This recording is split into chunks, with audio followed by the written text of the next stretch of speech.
यह कहानी है चतुर चमार और उसकी चतुर नारी की, जो अपने आप में एक अनोखी जोड़ी है। एक ऐसा दंपत्ति जिसमें हर दिन मानो कोई न कोई मानसिक कुश्ती चलती रहती है।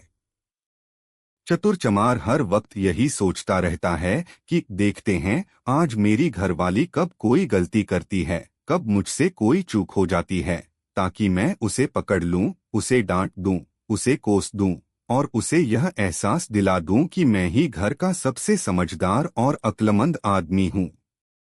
वह हर क्षण इसी ताक में रहता है कि उसकी बीवी से कोई छोटी सी भूल हो जाए, ताकि वह अपनी तीखी जुबान का तड़का लगा सके और उसके ऊपर अपने गुस्से का सारा बोझ उतार सके। लेकिन कहते हैं ना, जहां चालाकी होती है वहां समझदारी भी अपने रूप में जन्म लेती है। चतुर चमार की घरवाली भी कोई साधारण औरत नहीं थी, वह भी चतुर नारी थी, जो अपने पति की हर हरकत, हर चाल और हर नियत को भांप लेती थी। वह उसकी आंखों की हल्की सी चमक, उसके चेहरे की मुस्कान और उसके शब्दों की धार देखकर ही समझ जाती थी कि अब यह कुछ कहने या करने वाला है। और तभी वह बड़ी ही सहजता और मुस्कुराहट के साथ ऐसी बात कह देती, ऐसा बहाना बना देती या ऐसी परिस्थिति रच देती कि चतुर चमार का सारा गुस्सा धरा का धरा रह जाता। वह बार बार सोचता, आज तो मैं पकड़ ही लूंगा इसे, आज नहीं बचेगी यह मेरे सवालों और तानों से। पर हर बार उसकी बीवी अपनी सूझबूझ और मधुर वाणी से उसकी चाल को मात दे देती और चतुर चमार सिर पकड़कर रह जाता, क्योंकि वह जितनी बार कोशिश करता उतनी बार उसकी घरवाली किसी न किसी तरह उसे ही मात दे देती, कभी हंसी में, कभी प्यारे शब्दों में और कभी अपनी नारी चतुराई में। धीरे धीरे यह उनके जीवन का हिस्सा बन गया।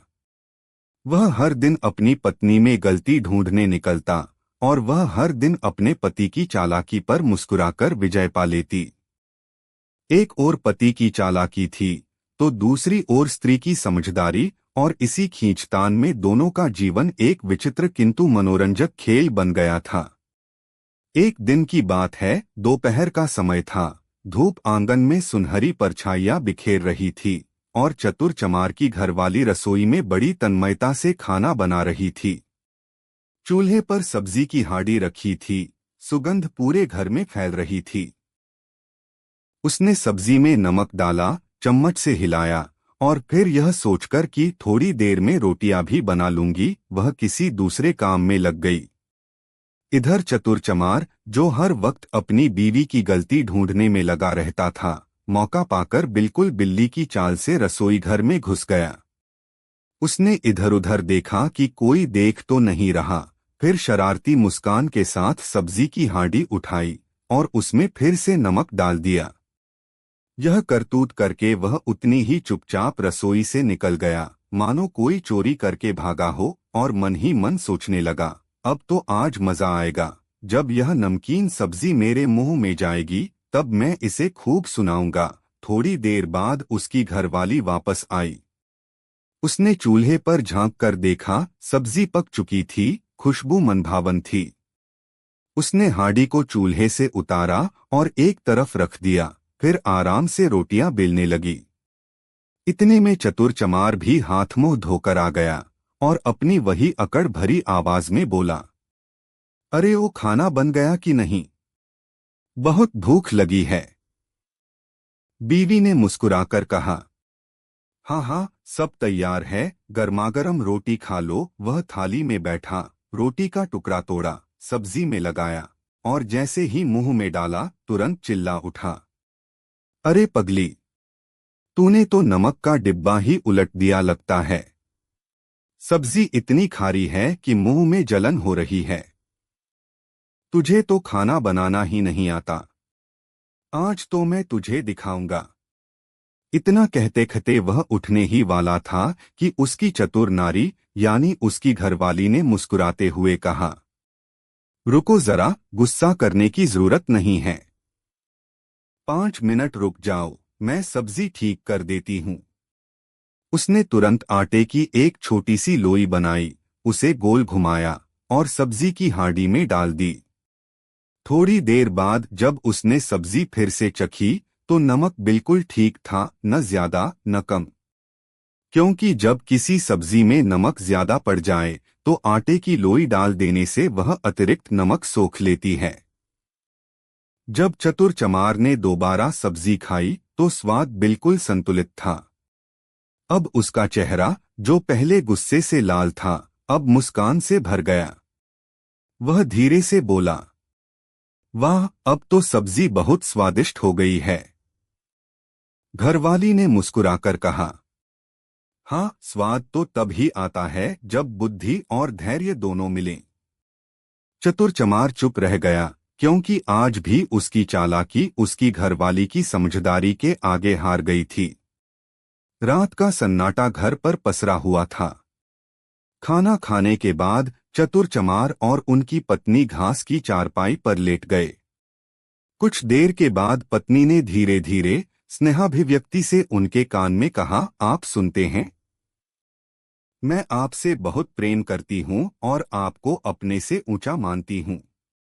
मेरे लिए आप परमेश्वर से कम नहीं। पति पत्नी का रिश्ता ऐसा होना चाहिए कि सुख और दुख दोनों में साथ निभाया जाए।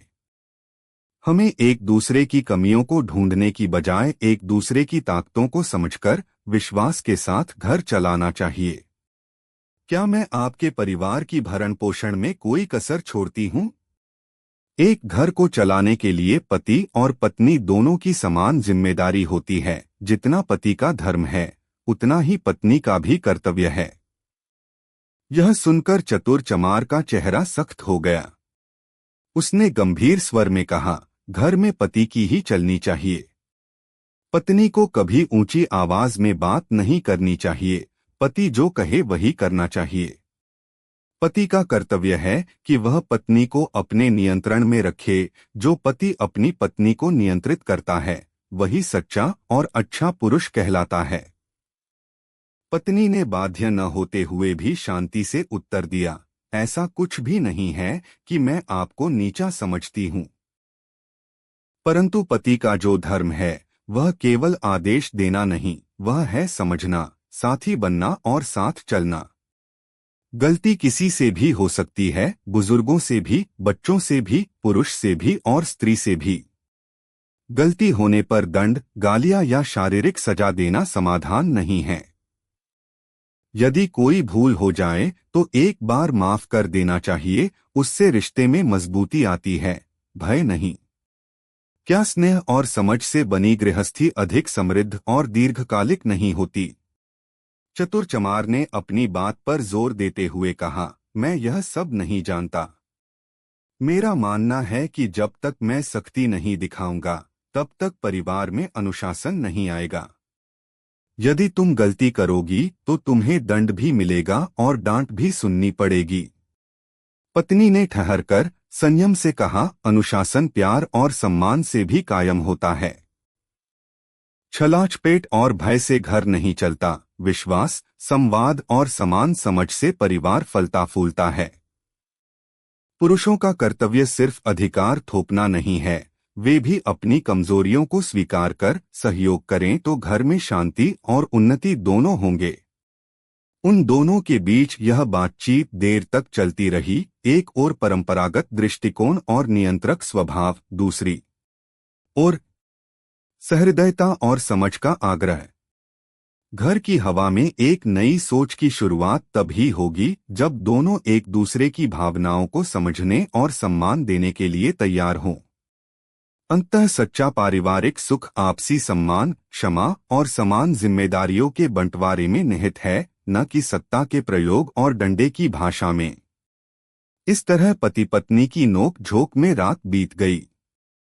जब सुबह हुई तो चतुर चमार नहाकर धोकर तैयार हुआ और काम पर निकल गया। शाम ढलते ही जब वह घर लौटा तो कहीं से 3 मछलियां ले आया। वह चुपचाप उन मछलियों को रसोई घर के पास रखकर बाहर चला गया। थोड़ी देर बाद उसकी पत्नी घर आई तो उसने रसोई घर के पास 3 मछलियां रखी हुई देखी। उसने सोचा, जरूर मेरे ही पति लाए होंगे। वह बहुत चालाक और समझदार औरत थी। उसने सोचा, अगर मैंने ये मछलियां पका दी तो मेरा पति जरूर कोई न कोई गलती निकाल देगा, गुस्सा करेगा, मुझ पर चिल्लाएगा और शायद मारे भी। इसलिए कुछ ऐसा करना होगा कि वह चाहे जो बोले मैं गलत न ठहरूं। यह सोचकर उसने एक मछली पकाई, एक मछली भूनी और एक मछली कच्ची ही छोड़ दी। थोड़ी देर बाद चतुर चमार वापस आया। उसने कहा, मुझे बहुत भूख लगी है, कुछ खाने को दो। पत्नी ने पहली मछली जो पकी हुई थी थाली में परोस दी। पति अकड़कर बोला, मैंने कब कहा था कि मछली पकाओ? मुझे तो भुनी हुई मछली चाहिए। पत्नी मुस्कराई और भुनी हुई मछली ले आई। पति फिर बोला, मुझे भुनी हुई नहीं चाहिए, मुझे तो तली हुई चाहिए। पत्नी बिना कुछ कहे तली हुई मछली भी उसके सामने रख दी। अब चतुर चमार चुपचाप थाली की तरफ देखने लगा और मन ही मन सोचने लगा, अरे ये तो मुझसे भी ज्यादा चालाक निकली। मैं तो सोच रहा था कि आज इसे किसी न किसी बात पर डांट दूंगा, लेकिन इसने तो पहले ही मेरी चाल समझ ली।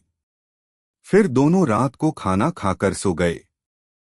सुबह की हल्की धूप जब आंगन में पड़ने लगी, चतुर चमार के भीतर बेचैनी ने फिर जगह बना ली। दिल में एक अजीब सा उबाल, दिमाग में कुरेदा हुआ सा एक हिसाब किताब। उसने अपने आप से सोचा, मैं क्या करूं कि जब भी मेरी पत्नी कोई भूल करे मैं उसे डांटकर, थप्पड़ मारकर, चिल्लाकर अपना भय और दबदबा कायम रख सकूं। तभी तो मेरे मन को चैन मिलता है। यह विचार जैसे ही उसके मन में उठा, उसकी आंखों में ठंडापन छा गया, मानो किसी ने उसके भीतर की कोमलता की खिड़की बंद कर दी हो। पर साथ ही एक छोटी सी आवाज भी ठहरी, क्या यह सच्चा मार्ग है? क्या इससे परिवार में सम्मान और आत्मसम्मान बचेंगे? उसी बेचैन मनोदशा में वह अपने मित्रों के पास पहुंचा और बोला, दोस्तों, मुझे कोई ऐसा उपाय बताओ कि जब मेरी पत्नी गलती करे तो मैं उसे दंडित कर सकूं, ताकि वह सीखे और मुझसे डर कर रहे। मित्रों के चेहरे पर कुछ क्षण के लिए सख्ती के भाव आए, पर फिर उनमें से किसी ने संयम से कहा, बड़ा चतुर बोलता है, पर समझो कि जो भी उपाय तुम ढूंढ रहे हो वह दो लोगों के रिश्ते की मिट्टी को खोदेगा। शब्दों और प्रताड़ना से कभी स्थायी सम्मान पैदा नहीं होता, भय से सहमाया हुआ तबका कभी स्थायी नहीं होता। एक दूसरे ने जोड़ा, अगर तुम चाहते हो कि तुम्हारी पत्नी तुम्हारी बात माने तो पहले अपने स्वभाव और अपने शब्दों का हिसाब करो। नेतृत्व अत्याचार नहीं, मार्गदर्शन होता है। चतुर चमार के भीतर विरोधाभास और भी ज्यादा गहरा हो गया। एक ओर परंपरागत घमंड और कठोरता ही शक्ति की धारणा, दूसरी ओर दोस्तों की संवेदनशील बातें जो रिश्तों को संवाद और समझ से सुदृढ़ करने की सलाह देती थीं। मन में उसने फिर से षड्यंत्र रचना चाहा, पर तभी उसके दिमाग में एक और तस्वीर उभरी, बच्चे, माँ बाप, गांव की इज्जत और सबसे ऊपर वही पत्नी जिसे वह कभी खुद पर परमेश्वर मान चुका था। क्या वही भावना अब मिट सकती थी? अंततः उस दिन चतुर ने एक कठिन फैसला लिया। उसने ठाना कि वह किसी उपाय की तलाश में जो भी कदम उठाएगा वह किसी को चोट पहुंचाने वाला नहीं होगा। उसने सोचा कि पहले वह अपनी तादाद और भाषा बदलने की कोशिश करेगा, गुस्से को शब्दों से नहीं पर हिंसक क्रियाओं से रोकेगा, पत्नी से खुलकर बात करेगा, अपनी अपेक्षाएं स्पष्ट करेगा और अगर फिर भी स्थिति असहनीय रही तो बाहर की सलाह, बड़ों की, मित्रों की या किसी मध्यस्थ की ली जाएगी। इस निर्णय में एक नवउभरती समझ थी, परिवार का सम्मान और स्थायित्व किसी एक के दबदबे से नहीं आता, बल्कि आपसी सम्मान, संवाद और संयम से जन्म लेता है। चतुर चमार घर लौटकर सोच में डूब गया।